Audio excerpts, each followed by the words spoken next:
La coupe de champagne s'est brisée contre le marbre. Plus de 400 invités en robe sur mesure et cravate noire ont vu une jeune femme en diamant lever la main pour gifler une femme âgée. Personne n'a bougé. Personne ne parla. Puis un serveur en costume emprunté s'interposa entre elles, attrapant le poignet de la jeune femme en plein élan. La salle de bal retint son souffle. Mais ce qui fit allaiter la foule, ce ne fut pas l'intervention en elle-même. Ce fut ce qui se passa ensuite, lorsque le serveur regarda l'agresseur dans les yeux et prononça un mot qui allait détruire sa vie ou la sauver. 2 heures plus tôt, Lucas Reed avait porté un plateau de flûte à champagne en équilibre à travers une porte de cuisine qui s'ouvrait dans les deux sens. La grande salle de bal de l'hôtel Belmont s'étendait devant lui comme un autre monde, où les lustres en cristal coûtaient plus cher que son loyer annuel et où la moquette sous ses pieds était plus épaisse que son matelas à la maison. Il portait un costume appartenant à la société de restauration, noir et impeccable, identique à celui des 20 autres serveurs qui se déplaçaient dans la foule comme des ombres. C'était le but. Il devait être invisible. Luca avait travaillé suffisamment souvent lors de ces événements pour connaître les règles. Gardez les yeux baissés. Ne parlez que lorsqu'on vous adresse la parole.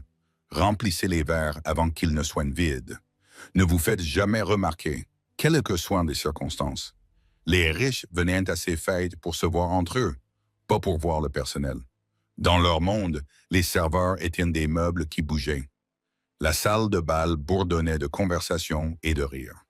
Des femmes vêtues de robes valant des milliers de dollars glissaient sur la piste de danse. Des hommes en costume de créateurs discutaient d'affaires autour d'un verre de vin importé. Luca reconnut quelques visages qu'il avait vus dans des magazines et à la télévision. Ce n'était pas seulement de la richesse, c'était du pouvoir.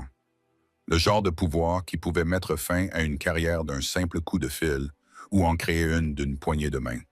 Il se fraya un chemin à travers la foule avec une aisance acquise à force de pratique, offrant du champagne à un pain, ramassant les verres vides, disparaissant dans le décor. Ses pieds lui faisaient mal. Il était debout depuis 6 heures d'affilée. Mais l'agence payait 200 $ pour ses services et Luca avait besoin de chaque centime. Le loyer de son appartement était dû dans 3 jours et il lui manquait encore 40 $. Près du coin nord de la salle de bal, une femme âgée se tenait seule. Elle portait une simple robe bleu marine, élégante mais discrète par rapport aux vêtements de créateurs qui l'entouraient. Ses cheveux blancs étaient cirés en arrière en un chignon soigné. Elle tenait une coupe de champagne, mais n'avait pas bu une seule gorgée.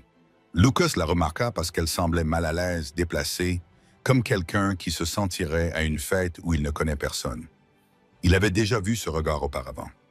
Parfois, les invités amenaient des parents qui ne s'intégraient pas dans leur cercle social. Des parents qui parlaient encore avec l'accent de la classe ouvrière, des frères et sœurs qui n'avaient jamais appris à utiliser les couverts. Ils se tenaient en retrait lors de ces événements, comptant les minutes jusqu'à ce qu'ils puissent en partir. La femme s'appelait Eleanor Whitmore, mais Lucas ne le savait pas encore. Elle était arrivée tôt, avant la foule, et s'était glissée dans la salle de bal sans s'annoncer. Elle voulait observer, voir comment sa fille gérait ses réunions, comprendre ce monde qui lui semblait si étranger à son éducation. Victoria avait travaillé dur pour construire cette vie. Eleanor était fière, mais elle sentait aussi que la distance entre elles s'élargissait chaque année. Luca passa devant elle avec son plateau. Leurs regards se croisèrent pendant une fraction de seconde. Elle lui adressa un petit sourire fatigué qui lui rappela sa propre mère. Il hocha respectueusement la tête et continua son chemin. L'incident commença près du centre de la salle de bal. Eleanor se dirigeait vers la table des rafraîchissements lorsqu'elle s'écarta pour éviter un serveur portant des ordures. Elle ne vit pas Claire Ashford arriver en sens inverse. Elle tenait une coupe de champagne à la main et riait à une remarque de son compagnon. La collision fut mineure. L'épaule d'Eleanor effleura le bras de Claire. La coupe de champagne se renversa. Le liquide doré éclaboussa le devant de la robe blanche de Claire. Une pièce de créateur qui coûtait probablement plus que ce que Luca gagnait en 3 mois. Le verre glissa de la main de Claire et se brisa sur le sol en marbre. Le bruit coupa la conversation comme un coup de feu. Les têtes se tournèrent. La musique du quatuor à cordes sembla faiblir. Claire resta figée, fixant la tache qui s'étalait sur son corsage. Eleanor porta la main à sa bouche. Elle parla rapidement, d'une voix sincère et pleine d'excuses. « Je suis vraiment désolé. Je ne vous avais pas vu. Je suis vraiment désolé. » Le visage de Claire se transforma. Le choc se transforma en quelque chose de froid et de vicieux. Elle regarda Eleanor comme on regarde un insecte qu'on s'apprête à écraser. « Espèce d'idiote. Vous avez conscience de ce que vous avez fait? » Eleanor recula d'un pas. Elle sentait le poids de centaines de regards se tourner vers elle. La foule formait un cercle, sans aider, se contentant d'observer. Je dis, « Je suis désolé. C'était un accident. Je paierai le nettoyage à sec. » Ou le nettoyage à sec. La voix de Claire monta d'un ton aigu et tranchante. Elle parlait assez fort pour que toute la salle de bal l'entende. « Cette robe coûte 12 000 $. Tu penses que le nettoyage à sec va arranger ça? Regarde-toi.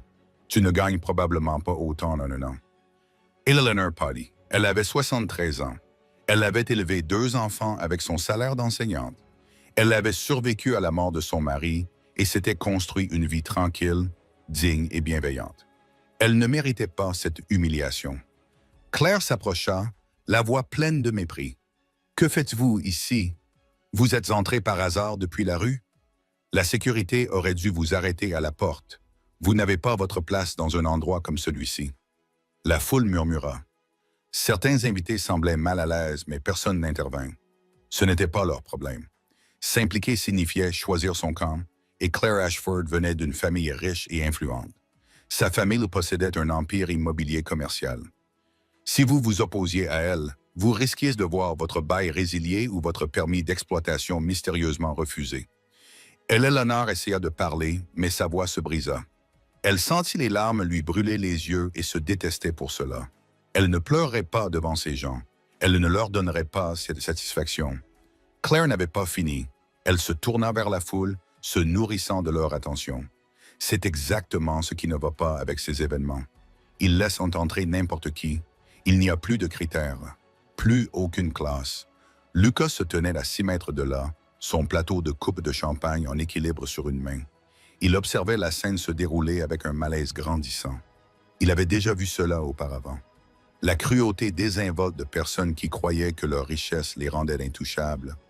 Mais il ne l'avait jamais vu diriger contre quelqu'un d'aussi vulnérable, quelqu'un qui lui rappelait tant sa propre mère. La voix de son supérieur résonnait dans sa tête depuis le briefing d'avant la prise de service. Ne vous engagez pas avec les clients, ne vous immiscez dans aucune situation. En cas de problème, prévenez la direction. Votre travail consiste à servir des boissons, pas à jouer les héros.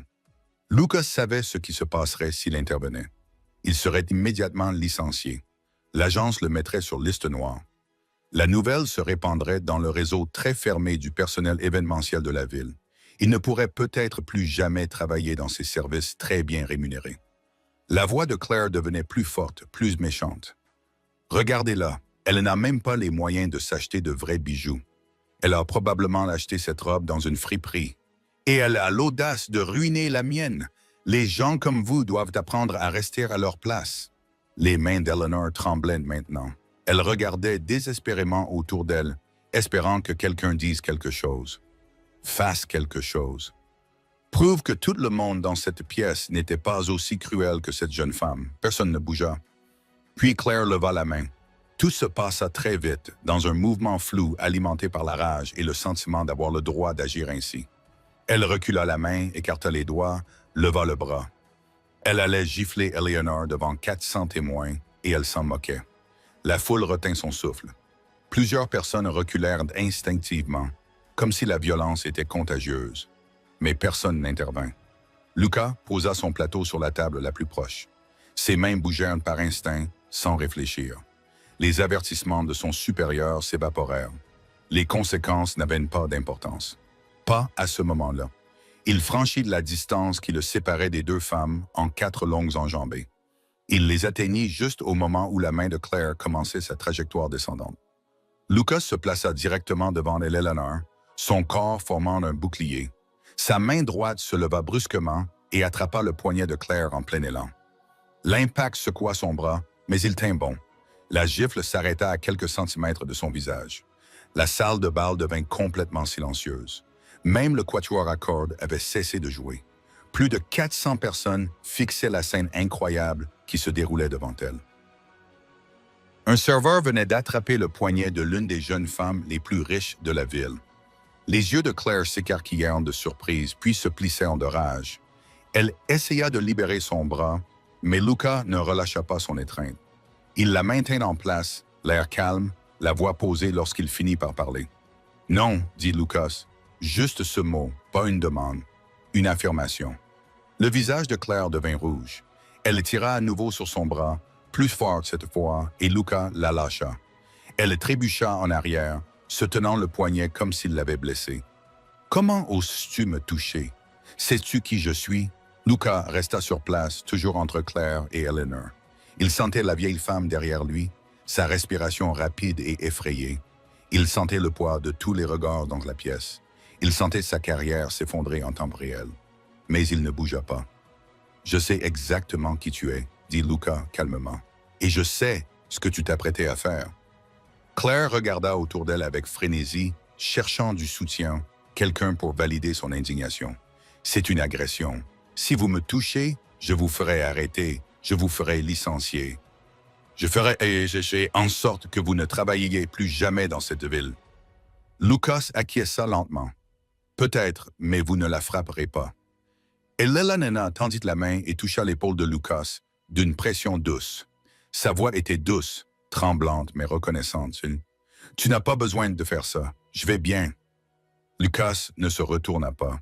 Il garda les yeux fixés sur Claire, guettant le moindre signe indiquant qu'elle pourrait réessayer. « Personne ne devrait être traité ainsi, madame. »« Par personne. » La bouche de Claire se tordit en un sourire cruel. Elle s'était remise de son choc et avait retrouvé ses esprits. « Oh, comme c'est noble! Un serveur jouant les chevaliers servants. Vous n'avez aucune idée de ce que vous venez de faire. Pensez-vous que votre petit moment héroïque vaut la peine de tout perdre? Parce que c'est ce qui va se passer. » Elle se tourna vers la foule, la voix forte et impérieuse. « Où est-ce la sécurité? Que quelqu'un appelle la sécurité. Je veux que cet homme soit immédiatement expulsé et arrêté pour agression. » La foule s'agita, mal à l'aise. Quelques invités sortirent leur téléphone. Quelqu'un était probablement en train d'enregistrer. Lucas sentit un étrange calme l'envahir. Il avait fait son choix. Il n'y avait plus de retour en arrière possible. Quoi qu'il arrive ensuite, il pourrait le supporter. Il avait fait ce qu'il fallait.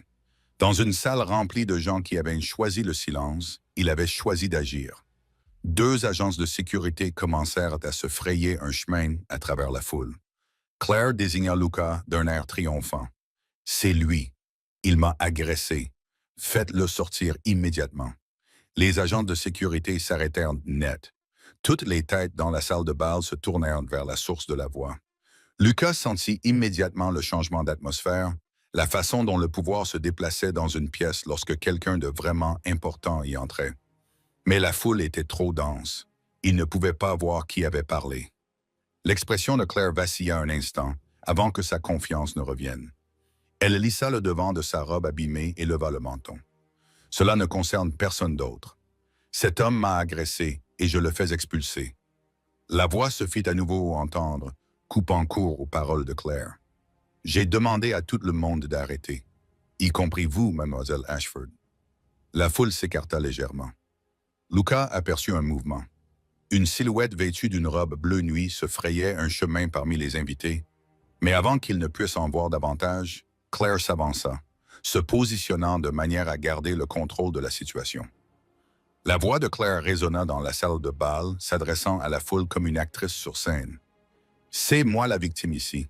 Ce serveur m'a attrapé, il m'a touché sans permission. Et avant cela, cette femme a détruit une robe à 12 000 $ et n'a montré aucun respect. » Des murmures parcoururent les invités. Les téléphones étaient désormais clairement en train d'enregistrer. Luca pouvait voir au moins une douzaine d'écrans pointés dans sa direction. Cela serait en ligne dans quelques minutes. Son nom, son visage, l'accusation. La vérité n'aurait aucune importance. L'image était accablante. Un serveur attrapant une jeune femme riche. Aucun contexte ne pourrait le sauver. Claire reporta son attention sur Lucas et son expression se transforma en quelque chose de cruel et de satisfait. « Tu pensais vraiment faire quelque chose de noble, n'est-ce pas? Jouer les héros pour une vieille femme au hasard qui ne regarde pas où elle va. » Elle tourna lentement autour de lui comme un prédateur qui avait déjà gagné. Sa voix dégoulinait de mépris. « Regarde-toi. Tu as quoi, la vingtaine bien avancée? Tu travailles toujours comme serveur? Tu portes toujours le costume de quelqu'un d'autre? Tu sers toujours des gens qui ne remarqueraient même pas si tu disparaissais demain. » Lucas s'efforça de rester immobile. Tous ses instincts lui criaient de réagir, de se défendre, de s'enfuir. Mais il ne pouvait pas laisser Eleanor seule avec cette femme. Il resta donc là et encaissa. Claire s'adressa alors à l'Assemblée, haussant le ton. C'est exactement le problème avec les gens qui ne comprennent pas leur place. Ils nous voient et pensent que nous sommes tous pareils. Ils pensent qu'un acte désespéré changera leur vie, mais ce n'est pas le cas. Plusieurs invités rirent, des rires gênés et discrets qui reconnaissaient le malaise mais refusaient de le remettre en question. Un homme en costume coûteux murmura quelque chose à son compagnon. Une femme couverte de diamants secoua lentement la tête. Lucas le lut sur leur visage. Il le trouvait stupide. Il pensait qu'il avait commis une terrible erreur pour quelqu'un qui n'en valait probablement pas la peine. L'isolement le frappa alors, lourd et suffocant. Il se tenait au milieu d'une salle de bal remplie de centaines de personnes, et il ne s'était jamais senti aussi seul. Personne n'allait l'aider. Personne n'allait prendre sa défense. Il le regarderait se faire détruire parce que c'était plus sûr que de s'impliquer.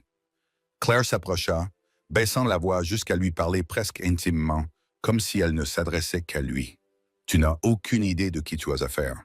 Ma famille possède la moitié des biens immobiliers commerciaux de cette ville. Un seul coup de fil de ma part et tu ne pourras plus louer d'appartement. Un autre coup de fil et toutes les agences événementielles connaîtront ton nom et sauront qu'il ne faut pas t'engager. Tu penses que tu es en difficulté maintenant? Attends que j'en ai fini avec toi. » Lucas ressentit le poids de ces mots. Elle n'exagérait pas. Les gens comme Claire Ashford avaient ce genre de pouvoir. Ils pouvaient faire disparaître une personne de l'économie sans jamais lever le petit doigt. Ils pouvaient affamer quelqu'un et le chasser de la ville grâce à un réseau de conversations discrètes et de courtoisie professionnelle. Son supérieur apparut au bord de la foule, le visage rouge de colère et de peur. L'homme fit un geste brusque en travers de sa gorge. Le message était clair, Lucas était renvoyé. Pas seulement de cet événement, mais de l'agence.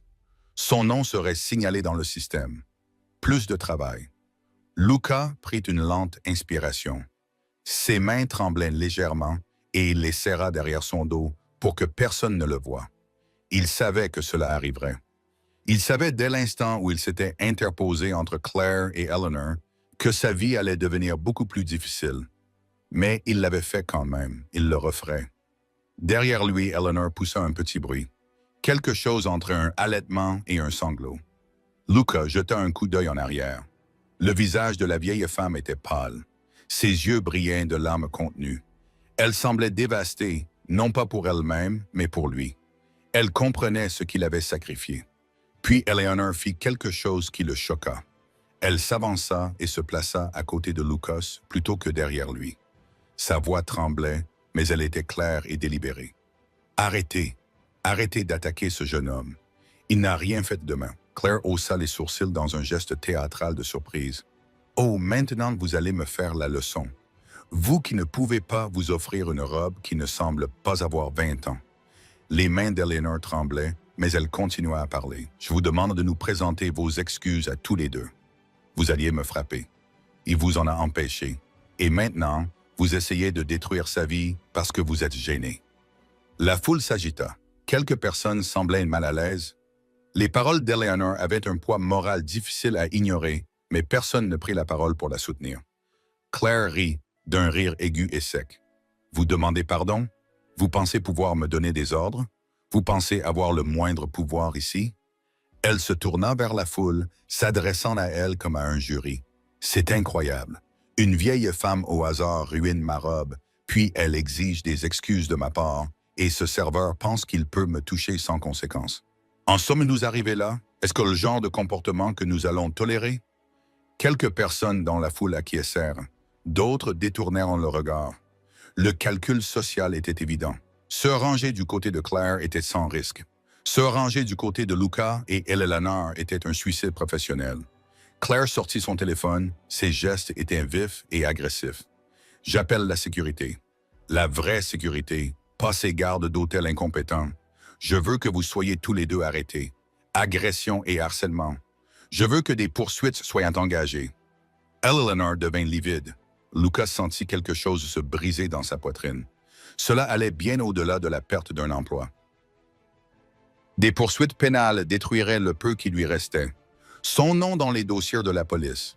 Une photo d'identité judiciaire. Même si les accusations étaient abandonnées, le mal serait fait. Lucas regarda Eleanor et vit la peur et la culpabilité dans son regard. Elle se reprochait ce qui venait de se passer. Elle pensait que c'était de sa faute. Il voulait lui dire que ce n'était pas le cas. Mais les mots restaient coincés dans sa gorge. Claire s'amusait maintenant, se nourrissant de l'attention et de la peur qu'elle suscitait. Vous savez ce qui est le plus drôle? Personne ici ne va vous défendre. Regarde autour de toi. Compte combien de personnes sont prêtes à risquer leur réputation pour un serveur et une inconnue qui s'est égarée dans la mauvaise fête. Elle avait raison. Lucas pouvait le voir sur tous les visages autour de lui. De la sympathie peut-être, de l'inconfort certainement, mais aucune action. Personne n'allait intervenir. Les mathématiques du pouvoir étaient trop claires. Claire continua, la voix pleine de triomphe. C'est ainsi que fonctionne le monde. Vous allez tous les deux apprendre à vos dépens à rester à votre place, et tout le monde ici va regarder et se souvenir de ce qui arrive quand des gens comme vous oublient qui ils sont. Elle se tourna vers les agents de sécurité qui étaient restés figés par l'ordre donné plus tôt par la mystérieuse femme. Je me fiche de ce que les autres ont dit. Emmenez ces deux-là immédiatement et appelez la police. Je veux qu'ils soient inculpés. Les agents semblaient indécis, jetant un coup d'œil vers l'endroit d'où venait la voix de la femme. Mais l'autorité de Claire était immédiate et tangible. Ils recommencèrent à avancer. Lucas sentit que la situation devenait complètement incontrôlable. Son esprit passa en revue toutes les options possibles. Il ne pouvait pas s'enfuir. Cela ne ferait qu'empirer les choses. Il ne pouvait pas se battre. Cela ne ferait que confirmer le récit de Claire. Il ne pouvait pas s'en sortir en parlant. Aucun argument ne ferait le poids face à son argent et à ses relations. Eleanor lui saisit le bras avec une force surprenante. « Je suis désolé, c'était ma faute. Je n'aurais jamais dû venir ici. » Lucas secoua la tête. « Tu n'as rien fait de mal. »« Toi non plus, » dit doucement Eleanor. « Tu as juste été gentil et maintenant tu en payes le prix. » Claire observait leur échange avec un dégoût visible. « Comme c'est touchant, le martyr et le fardeau. Vous vous méritez l'un l'autre. Amusez-vous bien à expliquer ça à un juge. » L'atmosphère dans la salle de bal était devenue suffocante. Lucas pouvait sentir le poids du jugement, la décision collective de laisser cela se produire, de sacrifier deux personnes pour maintenir l'ordre social. L'air était chargé de parfums coûteux et de lâcheté morale. Claire brandit son téléphone, montrant l'écran à la foule. « J'ai déjà envoyé des messages à 5 cabinets d'avocats différents et au directeur de la sécurité de mon père. Cela va être très public, très compliqué et très permanent. » Lucas ressentit quelque chose qui s'apparentait au désespoir. Pas exactement pour lui-même. Il avait fait son choix et pouvait s'en accommoder. Mais pour Eleanor, qui n'avait rien fait d'autre que se trouver au mauvais endroit, au mauvais moment. Elle ne méritait pas cela. Les agents de sécurité étaient presque à portée de main. L'un d'eux prit la parole, d'une voix apologétique mais ferme. « Monsieur, madame, vous devez nous suivre. Ne rendez pas les choses difficiles. » Lucas s'acquiesça lentement. Il était inutile de résister. Il regarda Eleanor, essayant de lui communiquer quelque chose de rassurant, même s'il ne ressentait rien de tel lui-même. « Tout va bien. On va trouver une solution. » Mais tout n'allait pas bien. Claire était déjà en train de décrire les accusations criminelles qu'elle allait porter. La foule sortait de ses téléphones pour filmer l'évacuation. Son supérieur tapait furieusement sur son propre téléphone, probablement pour signaler l'incident à la direction. La situation sombrait dans le chaos et il n'y avait aucun moyen de l'arrêter. La voix de Claire couvrait tout le reste, aiguë et victorieuse. « J'espère que ça en valait la peine, votre petit moment d'héroïsme, parce que ça va vous coûter cher. » Lucas ouvrit la bouche pour répondre, même s'il n'avait aucune idée de ce qu'il allait dire. Mais avant qu'il n'ait pu prononcer un mot, cette voix revint. La même voix qui avait ordonné à tout le monde de s'arrêter un peu plus tôt. Elle était plus proche maintenant, juste derrière Claire, froide et précise, et empreinte d'une autorité qui fit à nouveau se figer tout le monde. Que se passe-t-il exactement ici? Claire se retourna, l'air toujours confiant, toujours maître de la situation. Elle avait mené cette confrontation depuis le début et comptait bien continuer. Mais lorsqu'elle vit qui avait parlé, son visage changea d'expression. Elle pâlit. Elle ouvrit légèrement la bouche, puis la referma. La femme qui s'approchait portait une robe bleu nuit qui ondulait comme de l'eau. Ses cheveux noirs étaient coiffés d'une manière complexe, qui avait probablement pris des heures.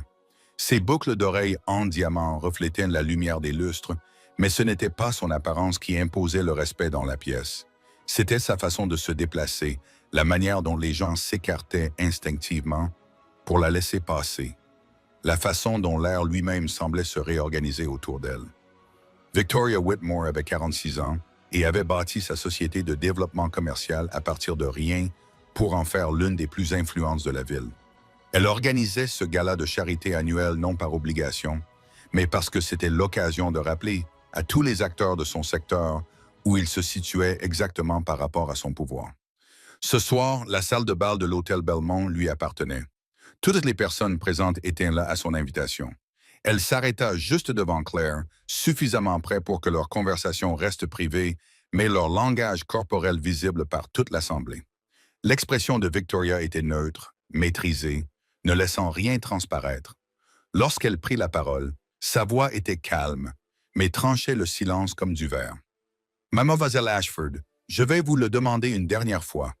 Que se passe-t-il ici? » La confiance de Claire vacilla, mais ne s'effondra pas complètement. Elle connaissait Victoria depuis 3 ans, avait travaillé sur 2 projets majeurs avec son entreprise et avait cultivé une relation qui, elle l'espérait, mènerait à des contrats plus lucratifs. Elles n'étaient pas vraiment amies, mais elles étaient des alliés professionnels. Claire pensait que cela comptait. Claire fit un geste vers Luca et Eleanor, sa voix prenant un ton blessé et raisonnable. Il y a eu un incident. Cette femme a abîmé ma robe. Et quand j'ai essayé d'en parler, ce serveur m'a agressé physiquement. Je me défendais et il m'a agressé. Je suis tout à fait en droit de les faire expulser tous les deux et de porter plainte. Le regard de Victoria passa de Claire à Eleanor. Son expression changea. Puis, quelque chose de petit mais de bouleversant se produisit. Son sang-froid contrôlé se fissura légèrement, révélant une véritable inquiétude. Elle fit 2 pas en avant, contournant Claire comme si la jeune femme avait cessé d'exister. Victoria s'arrêta devant Eleanor et sa voix se transforma complètement, devenant douce et inquiète. « Maman, que fais-tu ici? Je croyais que tu te reposais à l'étage. » La salle de bal s'emplit de chuchotements. Plus de 400 invités traitant simultanément cette information impossible à croire. Maman, Victoria Whitmore, venait d'appeler ainsi cette femme âgée vêtue d'une simple robe bleu marine. Maman.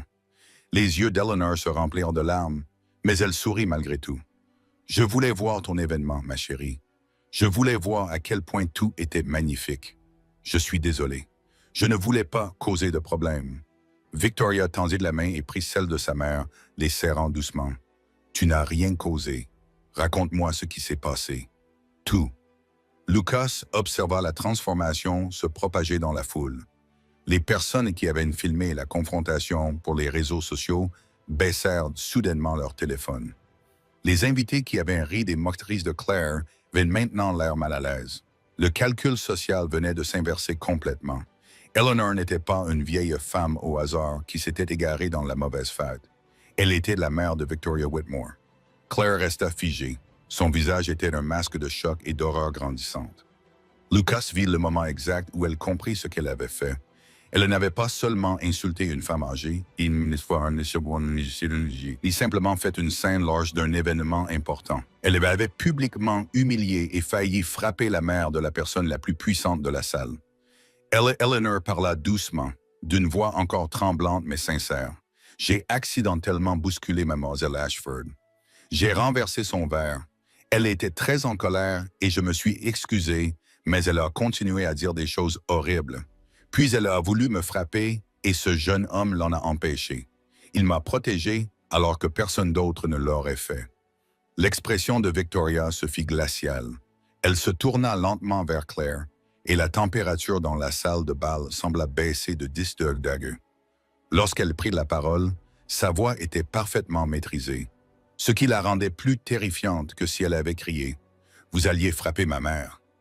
Claire leva les deux mains, la voix désormais désespérée, toute sa cruauté antérieure remplacée par la panique. « Victoria, laisse-moi t'expliquer. C'était un malentendu. Je ne savais pas qui elle était. La robe coûte 12 000 $. J'ai juste réagi. Je n'avais pas les idées claires. » La voix de Victoria resta calme. « Tu ne savais pas qui elle était. Cela te donnait donc le droit de l'humilier, de la menacer, de lever la main sur une femme de 73 ans. » La foule était désormais complètement silencieuse. Ce n'était plus un divertissement. C'était une exécution publique et tout le monde le savait. Les mots de Claire se bousculaient dans sa bouche. « Je suis désolé. Je suis vraiment désolé. Si j'avais su, je n'aurais jamais fait ça. Si tu avais su, l'interrompit Victoria d'une voix tranchante comme une lame. Tu aurais été poli. Mais comme tu pensais qu'elle n'était personne, tu l'as traitée comme une moins que rien. C'est bien ça? » Claire ouvrit et ferma la bouche. Il n'y avait pas de bonne réponse à cette question, et elles le savaient toutes les deux. Victoria se tourna vers l'ensemble de la salle de bal. Sa voix portait dans tous les coins, s'assurant que personne ne manquerait un mot. « Je veux que tout le monde ici comprenne quelque chose. Ma mère est l'une des personnes les plus gentilles et les plus généreuses que j'ai jamais connues. Elle a travaillé comme enseignante pendant 40 ans. Elle a élevé 2 enfants avec un salaire modeste. Elle m'a appris tout ce que je sais sur l'intégrité et la compassion. Et ce soir, lors d'un événement destiné à célébrer la charité et la communauté, elle a été attaquée et humiliée. Alors que des centaines de personnes restaient là à regarder, la foule s'agitait, mal à l'aise. Plusieurs invités évitèrent le regard de Victoria. Ils savaient qu'elle parlait aussi d'eux, de leur silence, de leur complicité. Victoria regarda Claire. « Partez immédiatement. Cet événement est terminé pour vous. » Le visage de Claire se décomposa. « S'il te plaît, Victoria, nos entreprises travaillent ensemble depuis 3 ans. Nous avons des projets prévus pour le prochain trimestre. Tu ne peux pas simplement... »« Je peux, » a répondu Victoria simplement. « Et je le fais. Ces projets sont annulés. Toute collaboration future est annulée. Je ne ferai pas affaire avec quelqu'un qui traite les autres de cette manière. » Le désespoir de Claire s'est transformé en colère.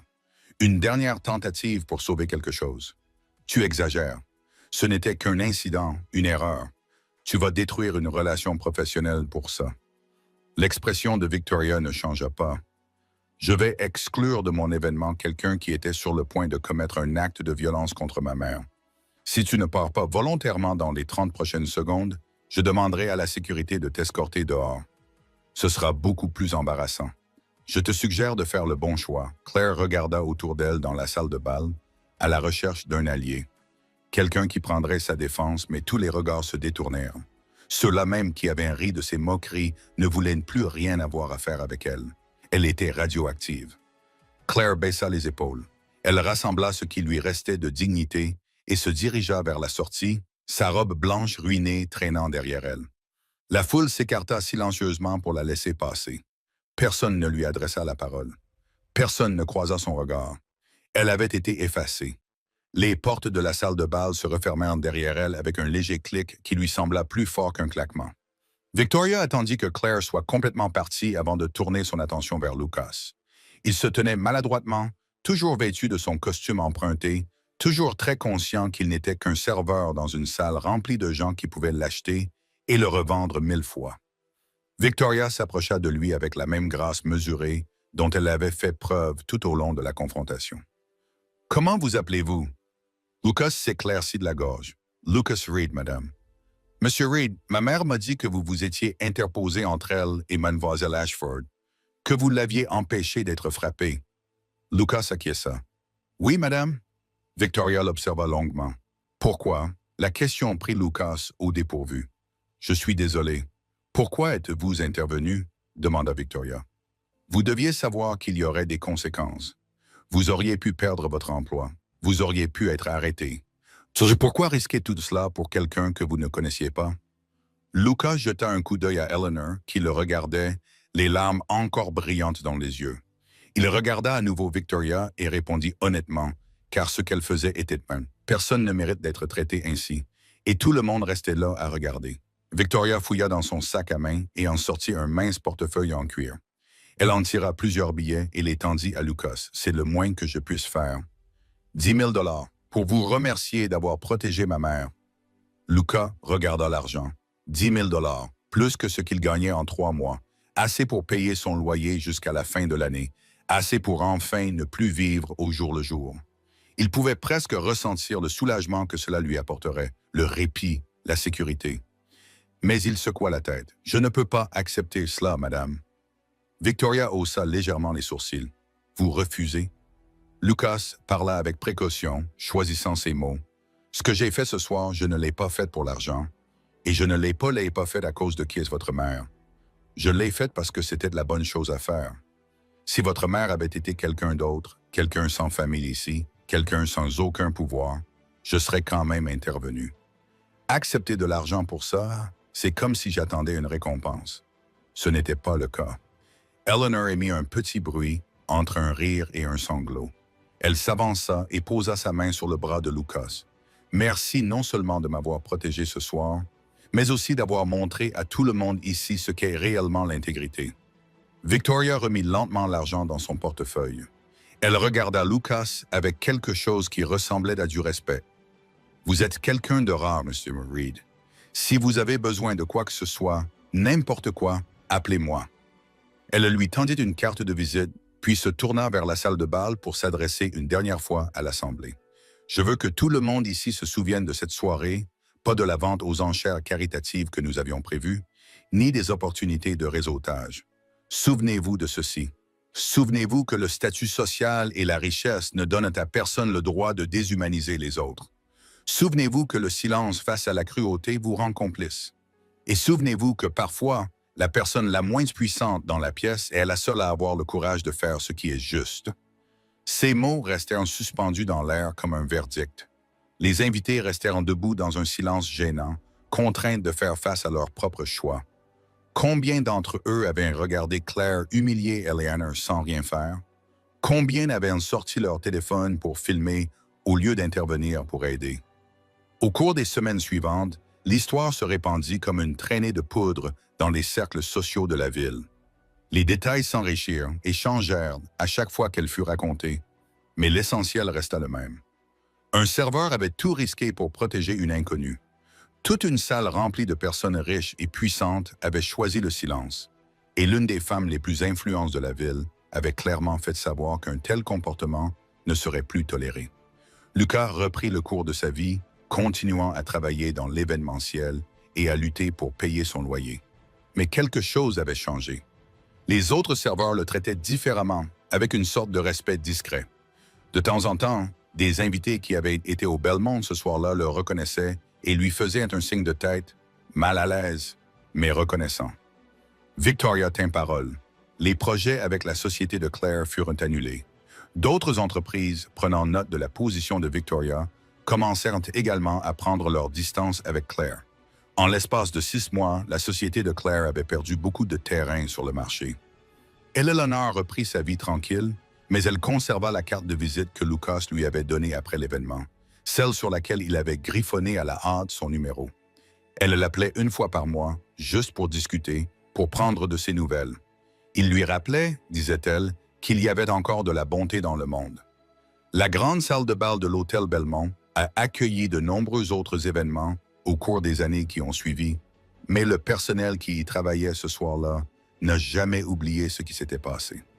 Ils en ont parlé aux nouveaux employés. Une histoire qui est devenue partie intégrante de la culture du bâtiment. Un rappel que faire ce qui est juste coûte parfois tout, et que cela en vaut toujours la peine. Car en fin de compte, ce qui fait la valeur d'une personne, ce n'est pas ce qu'elle fait devant les caméras ou lorsqu'elle est sûre d'être récompensée. C'est ce qu'elle fait lorsqu'elle n'a rien à gagner et tout à perdre, lorsqu'elle est seule dans la foule. Et lorsque le seul témoin qui compte est sa propre conscience.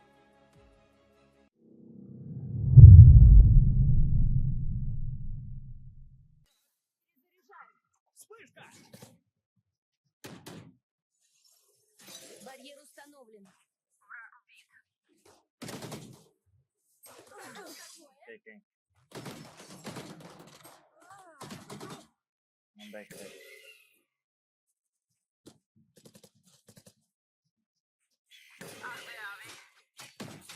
Backside, peek. Остался On один your враг. left. Low. Je regarde quoi? Je regarde au-dessus de sa tête. Je vise un titan là. Je vise un titan.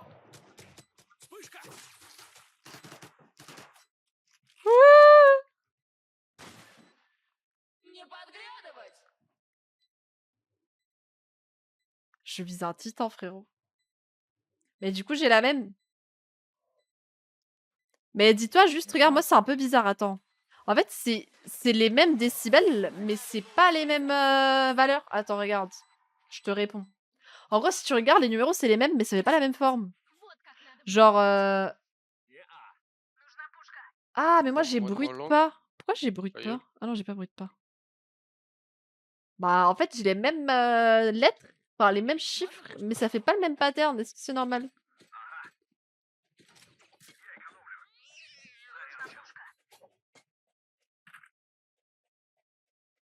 Bonjour les 82 viewers, coucou Nightmare, comment tu vas? Coucou Axel, désolé, j'étais à fond dans ma game, my bad.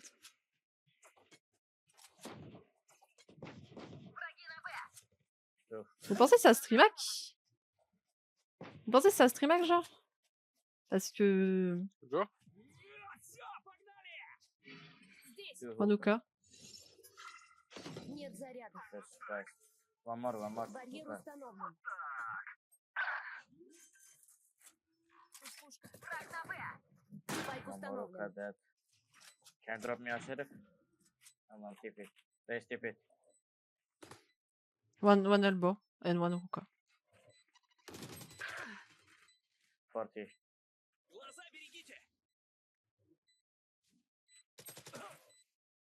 City.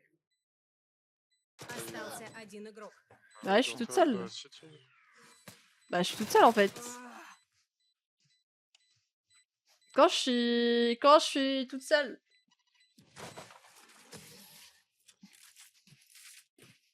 Comment je suis censée hold city alors qu'il y a un gars hookah? Vous voyez ce que je veux dire? C'est ça la question. Comment je suis censée hold city alors qu'il y a un gars hookah? Genre, je peux pas sortir du truc, genre. Coucou mon bébé, regardez, je montre mon chat. Ah! Je vais aller lurk avec la fête, puisque la fête fait que de lurk. Donc, je sais pas, c'est l'initiateur qui lurk. I don't know why. Je sais pas pourquoi. Спайк у меня. Du coup, on a aucun dog, on a rien du tout, genre. Исцеляю.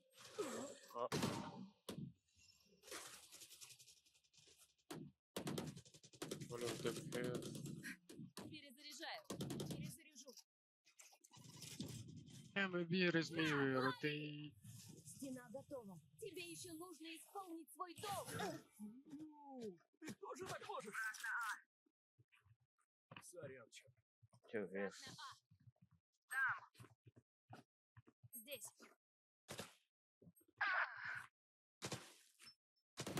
Не вставай.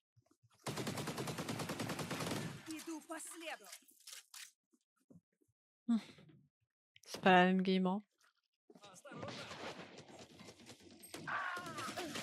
Перезаряжаю. Исцеляю. Спасибо. Перезаряжу.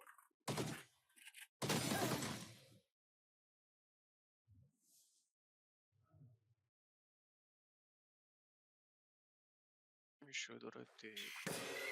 30 секунд. Go in the tip. Ok, I go B.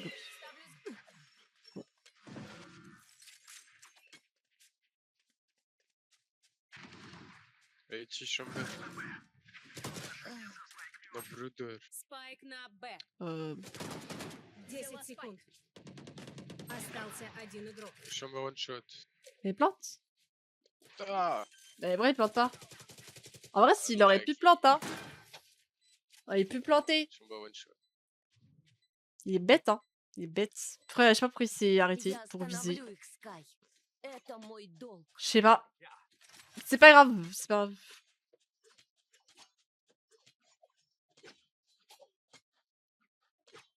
Notre fate killer. Je vais aller avec la fate. Il lurk, on va en profiter, je vais aller avec lui. Just wait here in slow. Je vais aller avec lui. To get your long. Take orb long, I take orb shower, I ult. Go away. Остановите кровь. Euh... Бейте в ответ. You're just supposed to wait here to win speed. Yeah. Враг на Б. Yeah!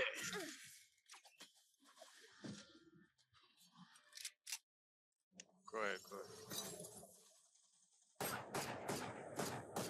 Не получится.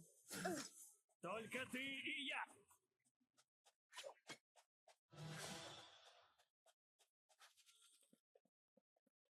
On a une DTP.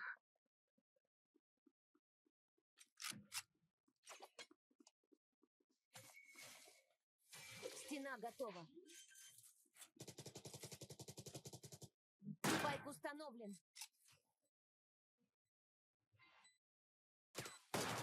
Wouh!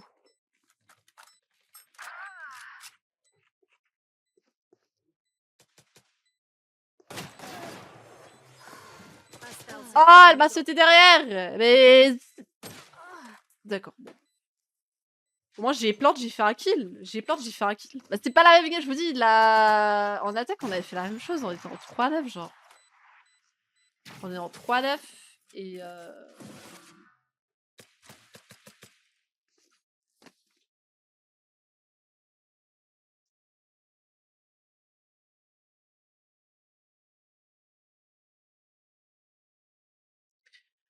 Je sais quoi, c'est quoi le plan, là?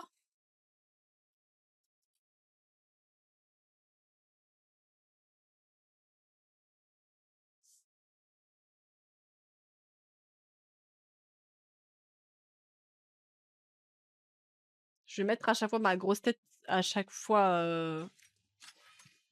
Non, on est tous shower.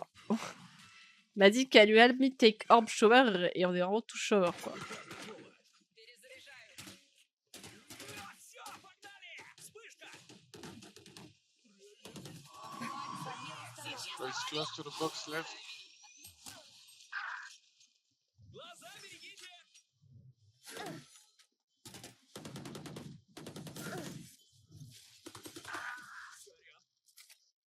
Voilà, You c'est- tell? Спайк Ja. установлен. Ja.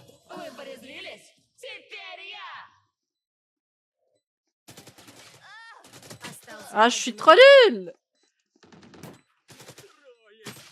Je suis trop nulle! Je suis trop nulle! Je suis en train de bouger dans tous les sens! Je fais que de lose. Bah, moi aussi. Moi aussi, hein! Moi aussi, moi aussi! Dis-toi que je n'ai pas dépassé l'ascendant 2 cette saison. Чего нам ждать на этот раз? Alors que j'étais Вы IMO заметили 2. закономерности в L'acte стратегии? dernier, j'étais IMO 2. Et j'ai stock IMO. Je n'arrive pas à dépasser l'ascendant. Du coup, t'en penses quoi de mes paramètres sur le casque? Parce que en soi, c'est les mêmes, mais juste pourquoi c'est pas les mêmes la même hauteur, genre? Pourquoi j'ai le même chiffre, genre les décibels et tout, mais ça fait pas le même pattern? Est-ce que vous voyez ce que je veux dire? Est-ce que vous voyez ce que je veux dire un peu? On fait que du ABAB. Alors là, c'est sûr, on va A, genre. On fait que du ABAB.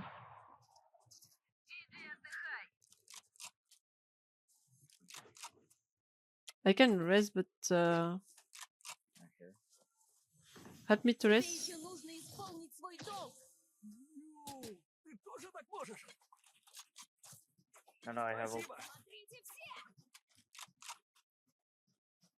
Qu'est-ce Can qu'on I fait throw du coup? flash on chamber? Phoenix. Глаза берегите! Нет зарядов. Two backside. Я помогу. Барьер установлен. One more, one more.